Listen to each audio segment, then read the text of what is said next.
Hello everyone and welcome back to day 5 of me trying to complete an Animal Crossing island in just 12 days, ready for Christmas.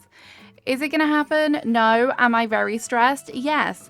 But hopefully we can make some good progress today as it's finally time that I'm going to start doing some actual decorating. So don't forget to like and subscribe, but without further ado, here is the day. This morning started off strong with Isabel telling me about brand new boat tours. I'm going to have to go and get myself a gyroid, that's for sure.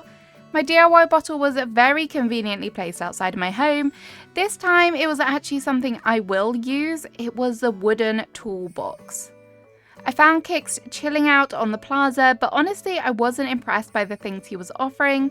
I did, however, buy some wrestling boots though, as they kind of maybe looked a little bit like ice skates without the actual skate bit.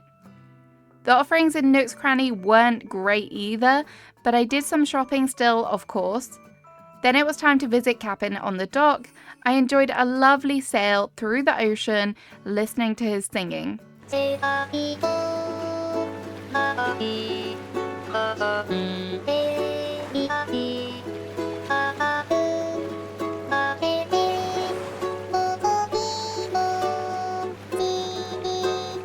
Then before we knew it, we had arrived on a mystery island. Honestly, chef's kiss to whoever terraformed this river is so good. I found my gyroid fragment and of course did not waste any of the valuable resources available. On my way home, I remembered you can clap along. I was definitely out of time with the music, but my character looked cute. Back on land, and I remembered to go and buy an incline for my entrance. I decided to go for the log staircase. Maybe the white would have looked better, but I like my bridges and inclines to try and match a little bit, even if the colours are a tiny bit off. I went ahead and placed it straight away. I was a little bit sad that the placement wiped away the tree behind it. I so wish the trees didn't have the no placement area around them.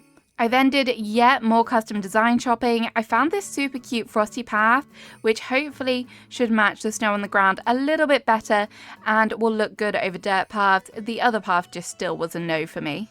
I also saved some other cute winter designs such as hoof prints, but also some more traditional things such as blanket tassels. This lace one is so pretty. With my custom designs acquired, I popped into Able Sisters to annoy Sable and see if they had any cute clothes for sale. It was then finally time to get back to work on my entrance. I laid out the path, and this was actually a little bit tricky because I created kind of thin areas with the different waterways. I also tested out some logs, but I don't think that they are for me, and I love them. I love the design, but they're just not sure they work on this island.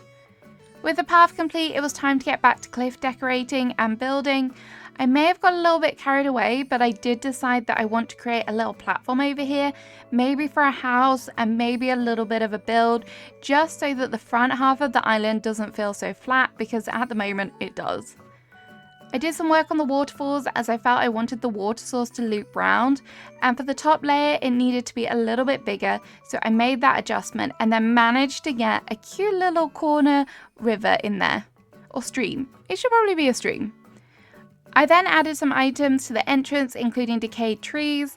I really thought that these items would just be for Halloween, but I actually love them for winter because they just look like trees and they offer something different from your normal trees. I do, however, hate the kind of tiles squarage around them because you can't get stuff up close to them, but it is what it is. They look cute.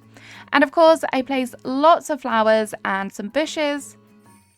I then added some items on the cliffs too. And then I time traveled forward today to get that incline built in. The next morning, I collected all of my items in my mailbox, which in hindsight were actually very, very poor choices. So I went straight to Nook Stop and ordered a bunch of wheat fields. That's so much better. You can never have too many wheat fields. With the incline built, that means that I can do some decorating on the cliffs. I also finally remembered to plant and water my gyroid fragment. Happy growing gyroid. I found my DIY bottle, which actually turned out to be the garden bench recipe, which was perfect because the wild log I had placed in my entrance just didn't look quite right. So I was very, very happy about this one. I took a trip to Abel's and decided that I should change up my glasses to these silly ones just for a change. They are so creepy. I then invited Aurora to the campsite for the first time, and she wanted a rocking horse, which actually is kind of adorable, and I'm glad I have this recipe now. I crafted it and gave it to her straight away, and she gave me a sailor's shirt in return. Gee, thanks Aurora. I decided Blanche's house would look super cute up on this little platform by the entrance, so I popped to speak to Tom and asked her to move. I placed down the plot, and don't worry, the museum will definitely be getting moved too. I time traveled forward a day to get the plot built, and it was actually toy day today, but I really don't have time to meet Jingle today, so I'm going to have to time travel back at some point and do that. I dug up my gyroid, and it was a scatteroid. Nice. I'm wondering what I'm going to do with all of these gyroids. I'll have to think of something, maybe like a little choir or something. I've done that on a previous island, and it was super cute.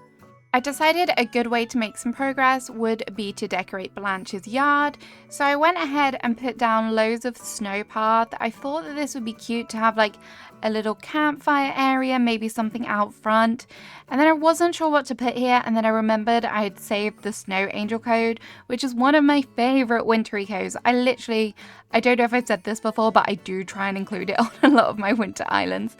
The mitten code is also adorable, 10 out of 10, I love that. I really do like heavily themed areas and things like that, so it's nice. It's nice to have those sorts of additions on this island. I of course gave Blanche a little bit of a doormat because I love doing that as well.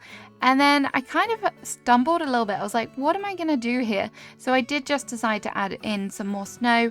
I think it's working well, and it will definitely have like a nice little area for it.